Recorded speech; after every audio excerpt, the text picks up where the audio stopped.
Cuma kadang-kadang kita ni bila nak membawakan kisah Nabi, pastikan sumbernya tepat sebab kadang-kadang ada juga sumber-sumbernya yang popular, kisah-kisah yang popular tapi sumbernya tidak sahih. Antaranya kita dengarkan Saidina Umar sebelum masuk Islam dia ni pernah tanam anak hidup-hidup kan.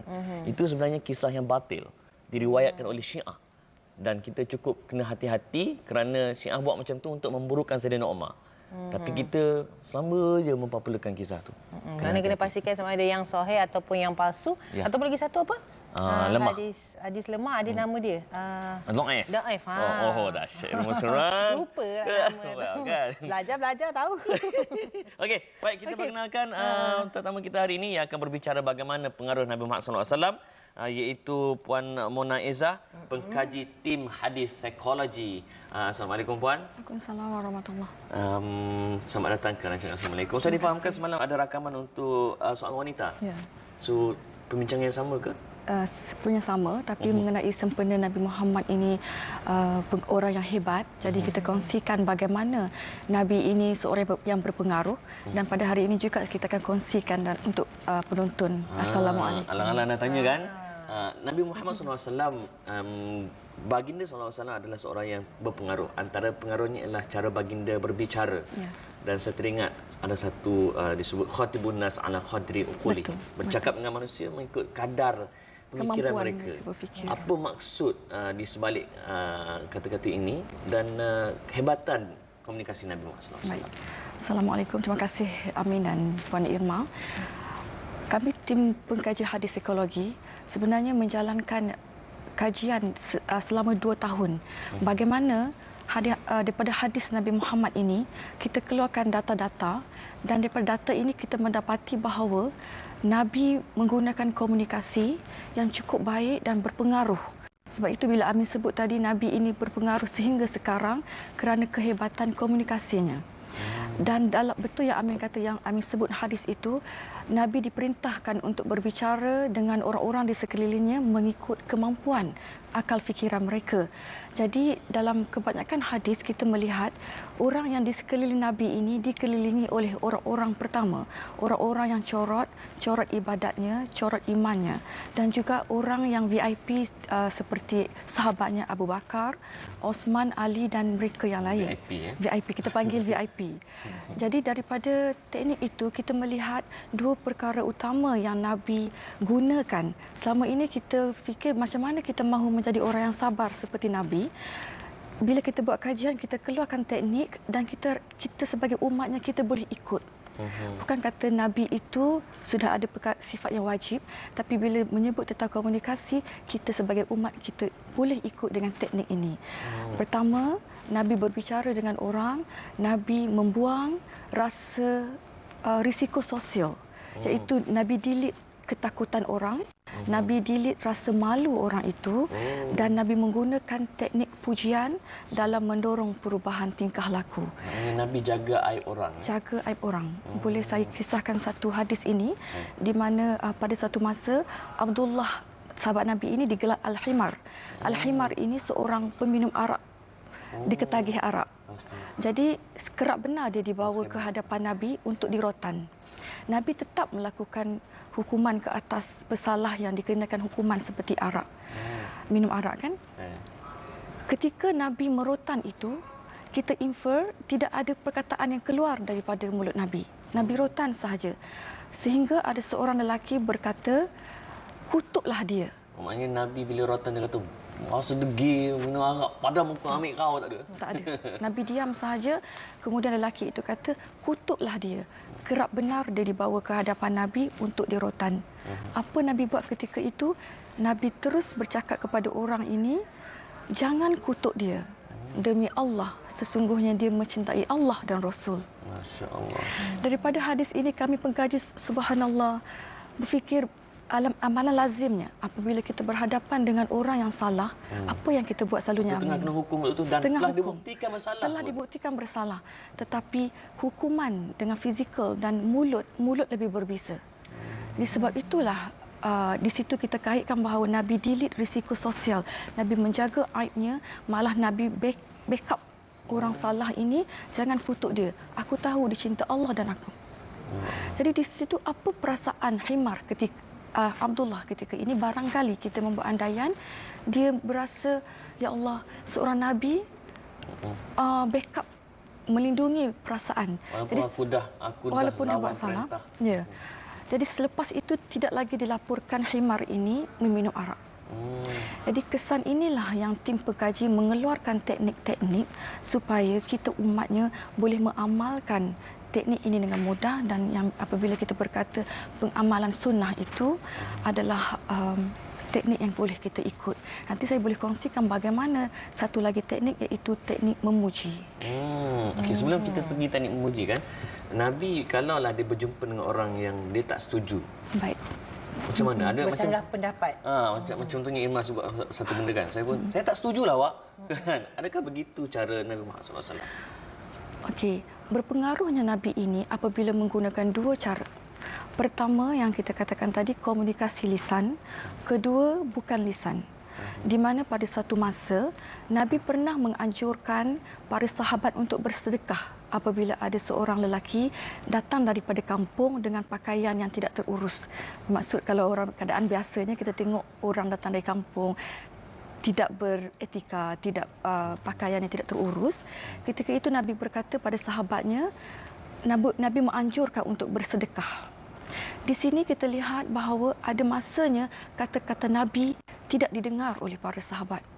Dengan andaian barangkali para sahabat sedang sibuk dan sebagainya. Kemudian apabila Nabi melihat tidak ada orang respon kepada percakapannya, Nabi menunjukkan emosi marah. Bermaksud Amin, kita boleh menunjukkan emosi marah untuk memberitahu bahawa saya sedang marah ni. Tapi ketika itu emosi marah Nabi tidak diikuti dengan kata-kata. Apabila orang marah, kita nak bagi orang faham, kita diam saja, tunjukkan muka marah. Jangan kata apa-apa. Jadi apabila kesannya sahabat terus menghulurkan sedekah dan diikuti oleh para sahabat yang lain. Jadi betapa persuasifnya komunikasi Nabi ini menunjukkan bahawa apabila berhadapan dengan keadaan marah, Nabi pertama, Nabi diam. Dan kedua, Nabi menunjukkan emosi dengan mukanya. Dan apabila sahabatnya memberi sedekah, Nabi kembali tersenyum. Jadi kita tak boleh marah sampai bila-bila kan, Amin. Jadi bila kita nak tunjuk untuk anak lah contohnya, kita nak marah, kita tunjuk kita marah tapi mulut kita diam. Dia lebih persuasif. Dia lebih orang, alamak ibu sudah marah. Daripada kita, ini apa buat begini. Alamak ni asyik membebel sahaja. Jadi dalam komunikasi Nabi, Nabi tidak pernah membebel. Nabi tidak mengkritik, Nabi tidak menghukum.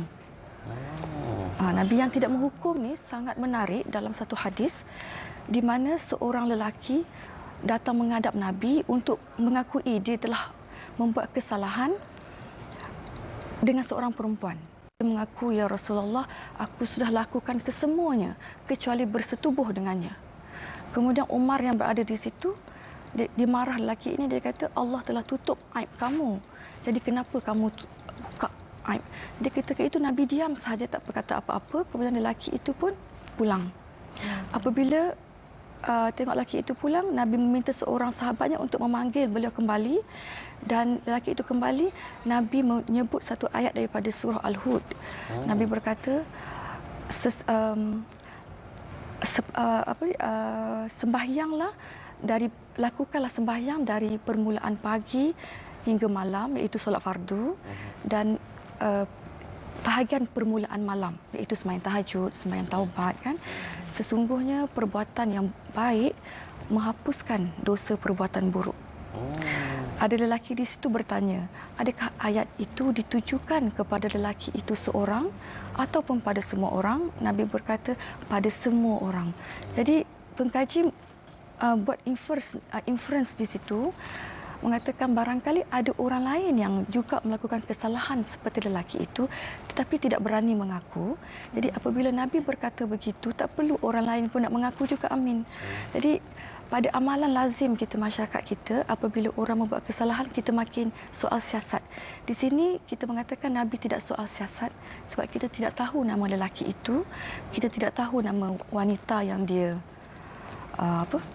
melakukan perbuatan itu. Tapi Nabi memberi panduan bagaimana untuk menyelesaikan masalah yang dihadapi. Menyelesaikan masalah. Dalam buku yang Puan Irma pegang ini adalah saya tanya buku ni dihasilkan khusus untuk membantu guru-guru dalam memberi dorongan sesuai dengan tajuknya, mendorong pelajar corot. Betul. Jadi kalau kita tengok sebelum ni lah kan banyak kes-kes yang terjadi, guru-guru lebih suka memarahi secara terus-terusan. Ataupun dalam konsep perli ke kan, secara labeling, sarkastik, labeling kan. Jadi kadang-kadang pelajar-pelajar akan rasa macam diri mereka yang buat salah, self-esteemnya turun. Jadi mereka akan membeza-bezakan pelajar. Jadi itu antara cara yang salah. Jadi bagaimana teknik yang sebenar yang dihasilkan dalam buku ni mengikut teknik Nabi Muhammad. Baik. Sallallahu alaihi wasallam. Sebelum saya mengupas mengenai buku ini, dalam satu hadis di mana dilaporkan pada satu masa seorang lelaki datang sembahyang di masjid dalam keadaan terkocoh-kocoh. Nabi sudah pun sembahyang. Ya. Jadi bila dia masuk dalam saf sembahyang, dia membaca satu zikir dengan kuat. Apabila Nabi selesai sembahyang, Nabi bertanya, siapa tadi yang mengucapkan kata-kata itu? Tidak ada seorang pun menjawab. Apa andaian amin apabila orang tidak mahu menjawab soalan itu? Kita berasa barangkali dia takut. Ya, betul. Rasa bersalah. Bersalah, barangkali datang masuk lewat, cakap dengan kuat, sehingga Nabi yang khusyuk boleh mendengar.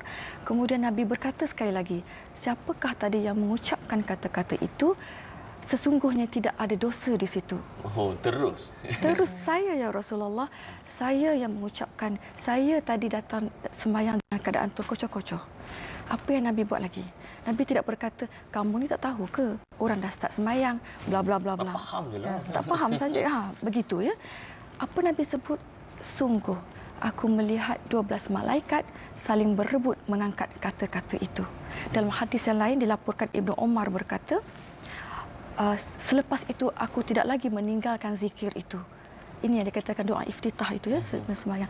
Jadi orang ini, orang yang corot, datang sembahyang lewat, bercakap dengan kuat dalam masjid sehingga Nabi boleh mendengar. Tetapi apakah yang membuatkan dorongan beliau itu menjadi lebih baik? Sesungguhnya teknik yang Nabi puji. Pertama, Nabi telah buangkan rasa ketakutan itu. Kemudian Nabi upkan lagi semangatnya, memberi kata zikir itu bagus. Ini yang kita panggil teknik pujian. Kita banyak memuji, tetapi teknik itu barangkali belum bertepatan dengan sunnah Nabi. Teknik sunnah Nabi adalah pertama, Nabi memuji hasil perbuatan orang itu. Contoh saya boleh puji, tim produksi TV Al-Hijrah sangat bekerjasama. Kita tidak kata baguslah tim ini. Umum sangat. Umum sangat, tidak spesifik. Tetapi Cantiklah Nabi Irma. tidak. Tapi pakaian Irma hari ini sesuai dengan Irma. Jadi Irma tahu apa yang Kenapa sesuai. dia cantik? Ya, jadi teknik pujian itu akan membuatkan orang lain boleh apa yang bagusnya tentang tim ini. Jadi tim ini lebih bekerjasama untuk membentuk program yang lebih baik. Jadi boleh ditiru oleh orang lain. Ini yang jadi teknik memuji dalam hadis ini adalah apabila 3 orang guru ini, Cikgu Khairul Aniza, Ustazah Siti Khadijah dan Puan Nur Hidayah bersama tim pengkaji dan tim pengkaji menghasilkan buku mendorong pelajar corot. Dalam 3 bulan mereka mengamalkan teknik pujian dan menaikkan self-esteem pelajar corot. Alhamdulillah, pelajar yang dibenarkan gagal sudah mendapat keputusan yang baik dalam 3 bulan. Betul. Maknanya Nabi Muhammad SAW adalah seorang inspirator. Inspirator, komunikator yang baik, motivator, kaunselor. Jadi mereka yang bekerja dalam bidang ini, bila mengamalkan teknik ini, perubahan itu cepat. Di immediate response. Immediate dipanggil kesan mendadak. Masya Allah. Dan apa tu, bila tengok buku ni, saya yakin penonton pasti nak tahu mana nak dapatkan buku ni. Dan bagaimana nak menghubungi tim pengkaji psikologi hadis ini. Ya. Tuan-tuan dan puan-puan boleh menghubungi Cik Puan Raziah Muhammad sebagai pengurus media, iaitu 013 296 9170. Saya. Dan Facebook ada ke? Facebook adalah tim psikologi hadis. Tim Psikologi Hadis. Facebook.com/tim Psikologi Hadis. TIM PSIKOLOGI HADITH. Masya Allah. Itu dia.